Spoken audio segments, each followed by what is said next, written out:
Oh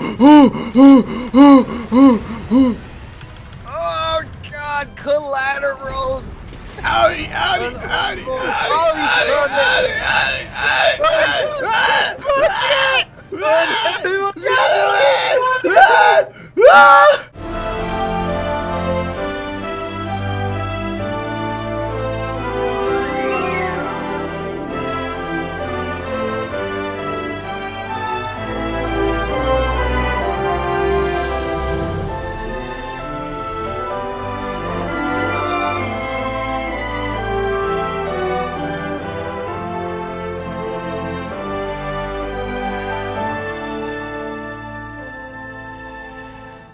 Monster Hunter World is a third-person action game that offers plenty of opportunity for tactics and some light RPG elements. It is also, without a doubt, the most botched PC port along Dark Souls that I have ever seen. Let's start with the thing that every Monster Hunter fanboy praises about the series. Its gameplay. So in this game you play as a hunter. Your job is to gather resources to build up your arsenal, and use those to hunt monsters for story missions and to further increase the power of your arsenal. The game boasts a variety of weapons that each make the game feel like an entirely different genre. Sword and shield? Welcome to a Souls game. Dual blades? Ever play a hack and slash? Bowgun? You'll feel like you just purchased a tactical shooter. This is all, to me, very impressive and something I have never seen a game pull off. My only complaint would be that almost every weapon type feels clunky to some extent. Everything moves so slowly and is based entirely on timing than any other sort of strategy, but every monster feels like they're on crack with how fast they move. The fastest weapon I found were the dual blades, but as a trade-off for that sort of fluid gameplay, you're giving away your optimal base damage, though if you learn the limited mechanics of the game, then pretty much any weapon can be used to carry yourself through this game, no problem. Especially since there is a large plethora of tactical options by using the environment and special items that can exploit a monster's weakness and help you to kick its ass. However, you're not given very much inventory space, so you have to choose your loadout carefully. When playing this game solo, the game gives you a catpanion who exists entirely to support you. You can explore and collect gear to upgrade your catpanion, but the game never really explains this. Actually, the game never really explains anything. It shoves a boatload of text at you, summarizing the basic mechanics in the beginning, but beyond that, it teaches you just nothing. Everything that helped me become the person that died the least on my team was that I took advice from Monster Hunter World experts from console and was simply able to adapt to monster patterns a lot and learn my weapon because I never really switched weapons. You can have up to a full group of you and 3 cats if you also manage to find the cats of the players you have exchanged guild cards with while running around during a mission, which is another thing that the game doesn't teach you jack shit about. Regardless, these cats are useless beyond support, as no matter what you equip them with, they will do little to no damage. No matter what tool you give them, they will only be useful as a support role, which is ironic because you can also send them out on missions in groups of 4 where they will actually defeat bosses that would give you a run for your money with 3 friends. If they can do it all on their own in a group of 4, it would be very nice if 3 of them could at least do, 10% of that alongside me. And in fact, it's almost vital that they should be able to do this because this is how you will be forced to play this game on PC. By yourself, repeatedly killing the same exact monsters with a cat over and over and over and over and over and over and over and over and over. But you may wonder what I mean. Why forced? Doesn't this game have multiplayer? Didn't you just mention it? Only if you're willing to fix a mistake that Capcom refuses to even acknowledge exists. Within 35 hours of gameplay, I alone ran into, and I am not exaggerating, approximately 100 network errors. These network errors force you into an offline state, typically affecting the entire player base at the same time from what I can tell. But sometimes it's just little portions of it, but it will be at the same time. I'm judging the extent of this past my own group based on how half the VR chat content creators that were playing Monster Hunter actually came into my chat after every crash I had, asking if they were the only ones crashing so much or if it was just them. And also the amount of negative reviews on Steam confirming the issue helps support this, seeing as how, as I'm recording this, the user reviews have now dipped under 50%. And almost all of them say something about the connection. Let's go over every negative effect that this has had on gameplay. For one, this could happen at any time. Oh. Communication error has occurred. What? What? Did it just kick all of you out? It kicked us? No, you left, it said. It kicked me out? But I'm right where I was. Like, I see Dema on the map right now. What? I can't even fire another flare. I'm over to Dema right now. What the hell? I'm out of like the session completely. Oh, you're not in the hub anymore? I'm not in your session at all. It's not just the party that I got kicked from. I got kicked out of your whole session. Oh, shit. I can't return to base and rejoin. I have to return to the main menu and rejoin. And now let me explain why mid-mission network crashes are so harmful. The way enemy scaling in this game works is that if you play solo, you know, just you and your cats, you get to fight a normal enemy. It's scaled for one person. If one friend joins you, then the game suddenly scales up to 4 players. Now this should be no surprise, apparently, so I've heard, to Monster Hunter veterans. And now this means that if you crash, you now have to fight enemies scaled to 4 players with the capabilities of yourself and your cat. This is something Monster Hunter fanboys that I encountered on stream defended by saying, well, the game is too easy anyway, and maybe you're right, as even having to solo a 4-man Rathian and Rathalos with Rarity 4 gear, and 2/3 of my allowed deaths taken up by my friend before the crash happened, I still won. With the game being easy, doesn't make it okay for the game to just fuck you over by surprise. However, what shocked me even more are the same people were trying to replicate this bug to force the game to be harder. Aside from difficulty, this game punishes you in another way that's pretty big for having a network error, which they clearly didn't take time to realize or are just too big of fanboys to care. When you play multiplayer, the game immediately punishes you by splitting your reward among the amount of players. Whereas in single player, you can have a full group of cats and it will still pay you everything. And if there's a network crash mid 4-player mission, even if you manage to beat it alone, you will only get 1/4 of the total reward and still lose any reward based on if any of your friends died beforehand. Your friends don't even get the other 3/4 of the reward. It just vanishes. That portion just disappears. The fact that they even advertise this game as multiplayer with what is happening feels like I was blatantly lied to, like everybody was. I've lost vouchers, money, time, and fun to this epidemic. And here's the worst part. At the time of recording this review, they haven't even acknowledged that this is an issue. They haven't acknowledged a single bug or wrong thing in their game, and there's still plenty more I have yet to go through. If they can't even acknowledge something as game-breaking as this, then what hopes do we have that they'll even fix it? And the worst part is that players have already found what is causing the issue and come up with a workaround.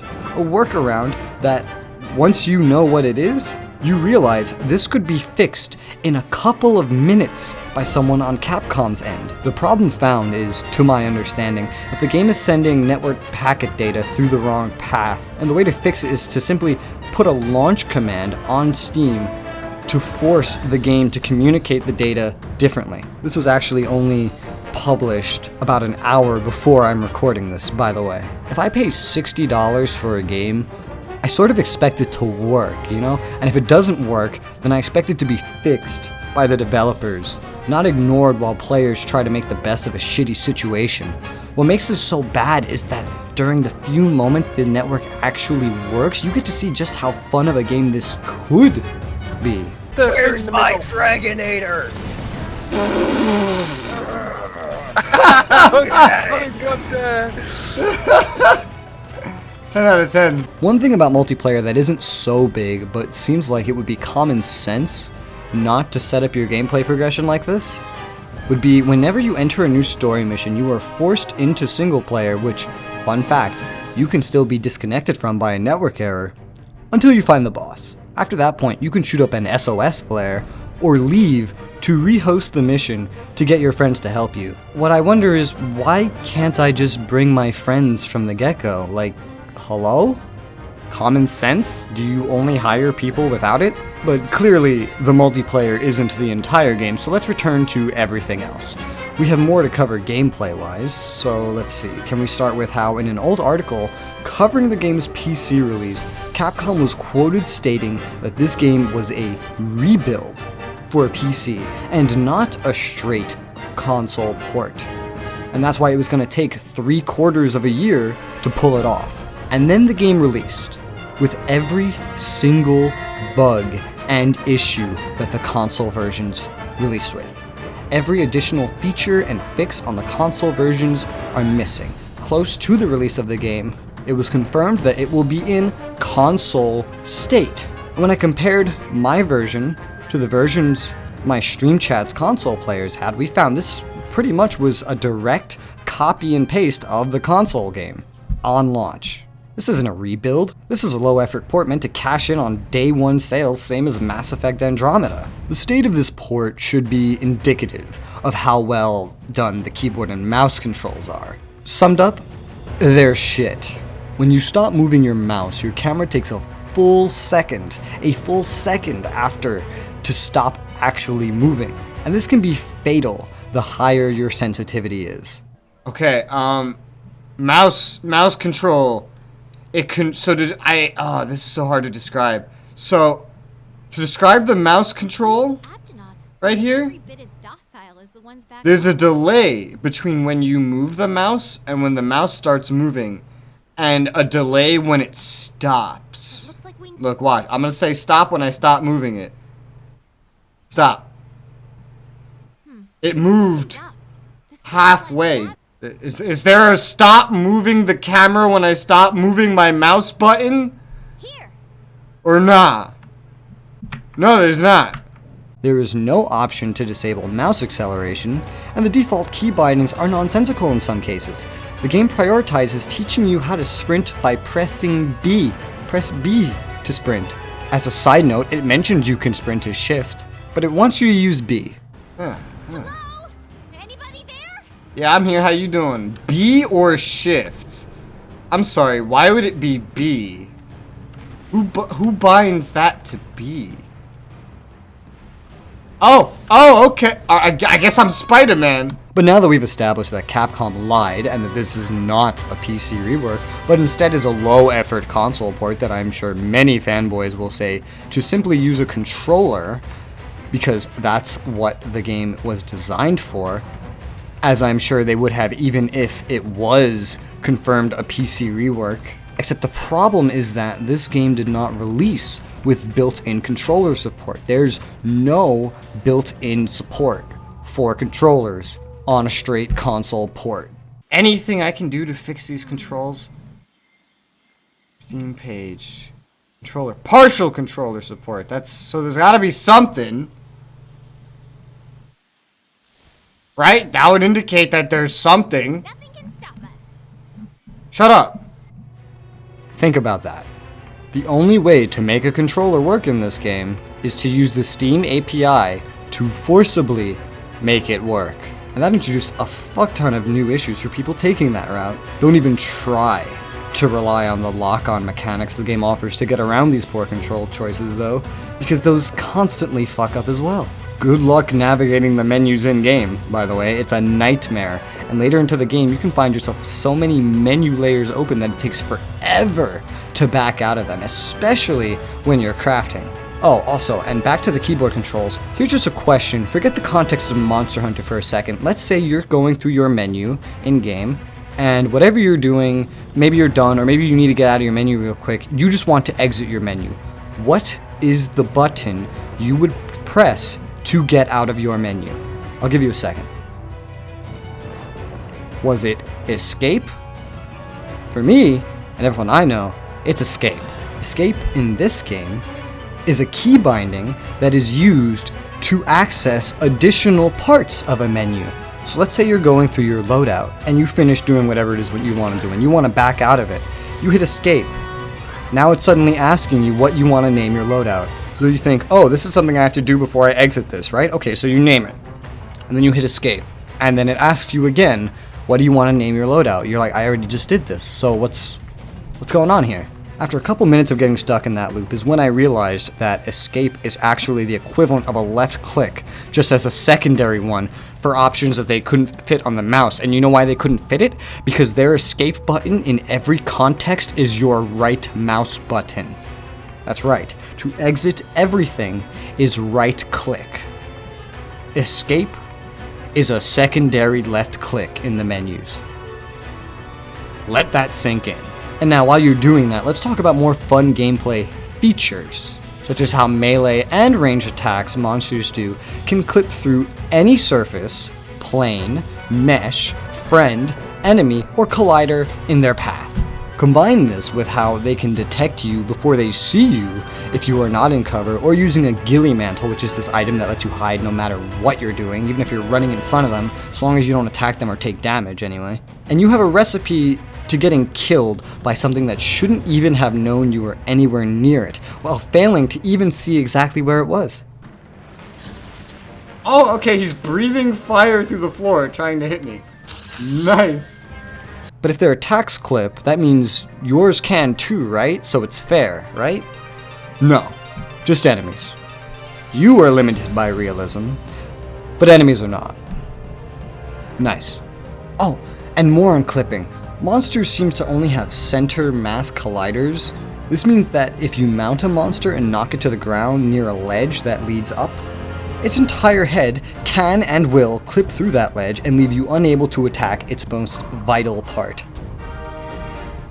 Good job, Capcom. Great game design. When I asked Monster Hunter fanboys about these issues, I was shrugged at and told, that's Monster Hunter. I fear for the day that any fanboy of Monster Hunter goes out to buy an oven. They'd buy one that burns their house down and say, oh, that's kitchenware. And now random fun facts time. You guys are aware of the DRM system that uses your CPU to dynamically prohibit you from cracking whatever it's attached to? That only works for a month anyway at best, right? Right. Fuck you, Capcom. Now let's shift gears. Let's talk about story. Why? Because there isn't much negative I can say about the story. Well, actually, there isn't much at all I can say about the story. You start out with no background into what you are doing, who you are, why you're doing what you're doing, where you are, and you get launched headfirst into a story that is only introduced to you properly on the store page of the game. Basically, you have to go to the new world, whatever that's supposed to mean, since according to the characters, it isn't actually new in any way. There's already 5 generations of hunters there, and apparently they knew about it even before that, so I don't really know what makes it new. I wish the game told me, because I can honestly say I was curious. Anyway, you're then sent to track big monsters, all of which are apparently called dragons, and not monsters, by the way, in the story. In the gameplay, they're called wyverns, not dragons or monsters.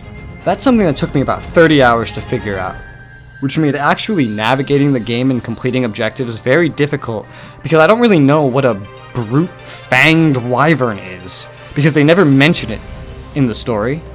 They just call things dragons, while the advertising of the game just calls them monsters. You would think that they're different things. Quick tip, they're not.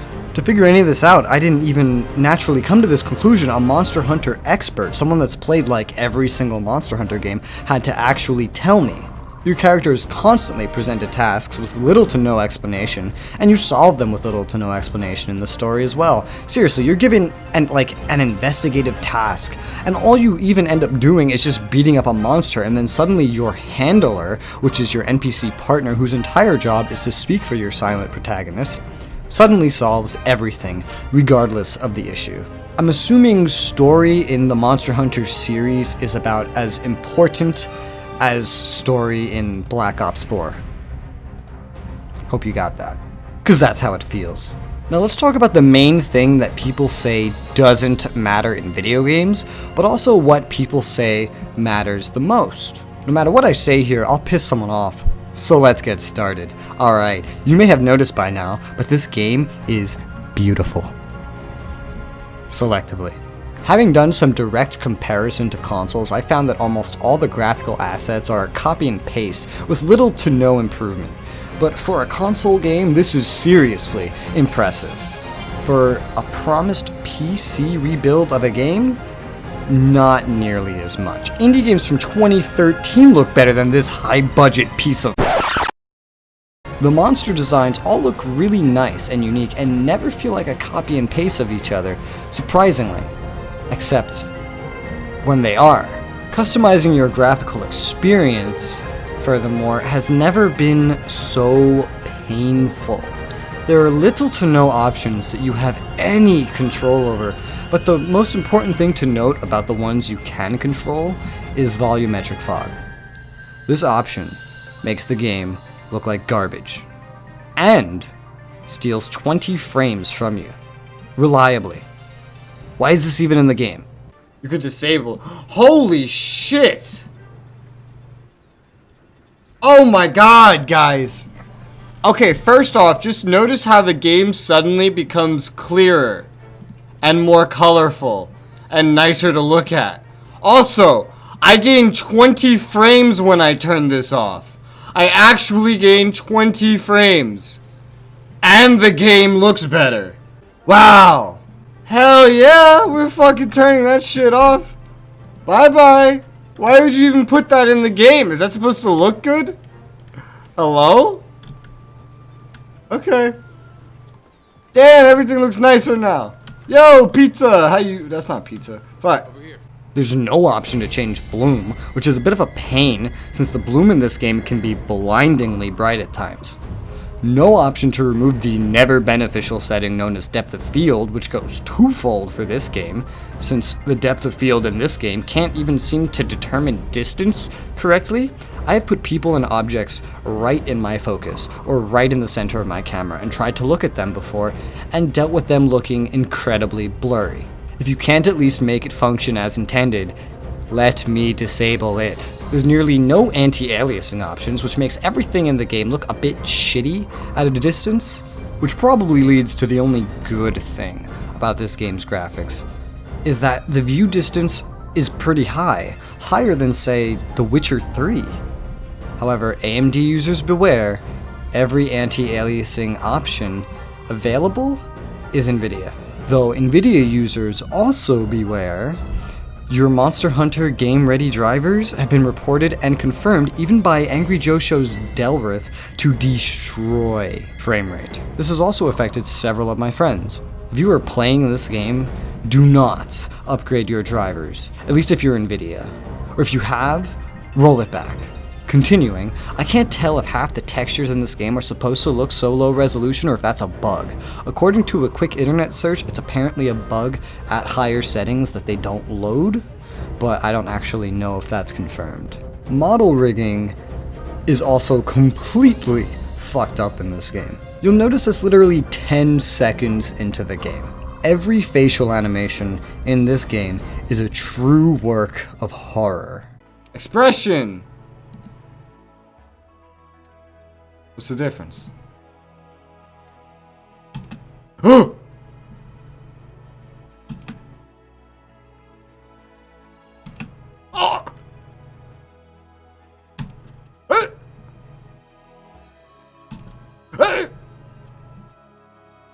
Okay, I'm gonna roll with the least weird one. Okay. Holy shit, what are you wearing? And the character's neck to their nose always look extremely deformed when they start, actually using them for some reason.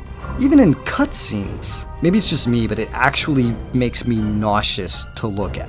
As you can expect, third-person perspective brings the problem of things blocking your camera and stopping you from seeing. However, the game has an entire performance-lowering graphical option to combat this dilemma. However, instead of actually working on things that are taking up your entire screen, it just makes anything on the edge of your screen look like it's disappearing in front of your eyes.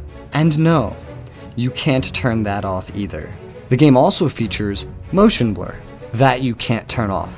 Why would you go out of your way to blur my game? How could you think that's a good thing?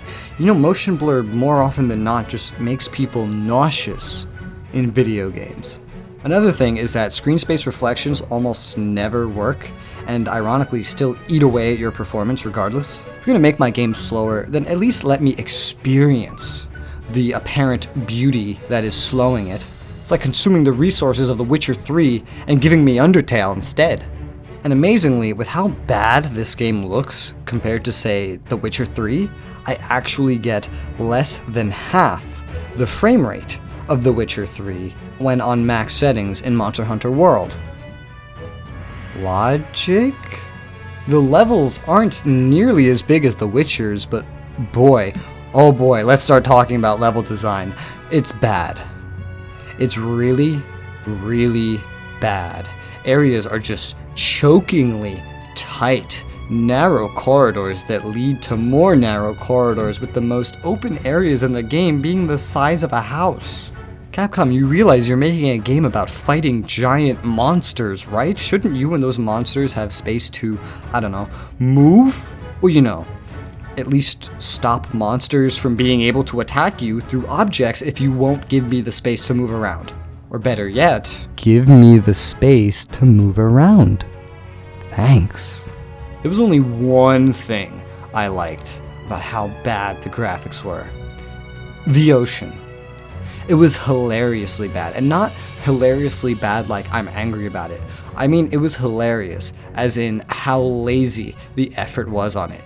It is easily the part of this game that entertained me more than any other part of it in my dozens of hours of gameplay. The entire ocean is just one stretched 2D plane that bobs up and down.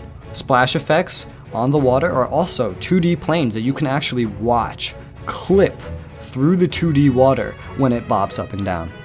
And the water stretched so far and long that instead of washing up on the shore, it actually clips up from under the shore. You're starting to get the gist of how their production work went on this. Now take a guess on how that translates into the audio production of the game.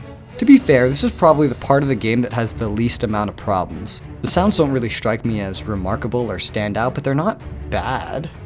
Really, the main standout thing here is that there's an audio bug that makes it so any sound in the game can get stuck on whatever the audio source for it was, and worse, it can stack. I first noticed this while rolling around in the ancient forest, when the sound of me rolling got stuck on my character for about 30 minutes. Alright, I glitched something out. I'm constantly hearing myself rolling down a hill. The sound's fucking broke, dude. Wow. Good game, Capcom. Good game. What's up? I did not fix it. I'm just stuck eternally listening to myself rolling down a hill. It was most noticeable, though, during the times that I fought Diablos, as his digging sound effect stacked several times and became deafening, and made hearing my friends I was trying to communicate with increasingly difficult. This needs a fix, but as a reminder, they have yet to acknowledge that a single bug or issue exists in their game, so more than likely, this will never be fixed. Remember that. Overall, Monster Hunter World is the most broken video game I've played in my entire life. 18 plus years of gaming, thousands, actually thousands of games, plenty of which were on release. I have never seen something so poorly put together that was sold for such a high price. This was my first impression to the Monster Hunter series, and I can honestly say, I never want to play anything that has Monster Hunter or Capcom Ltd tacked onto it ever again. It's fun, but only with friends. And only when it works. And if you haven't figured it out yet, the problem is that it never works. I wanted to be generous with this score. My friend gave it a 5 out of 10, and I think that's really generous. But I think being generous would even be giving it a 3 out of 10. Since, what's actually there is fun when it works. But that's not the game we got. This game doesn't work. With the current state of this game, as I record these words, Monster Hunter World gets a 2 out of 10. And even that feels generous.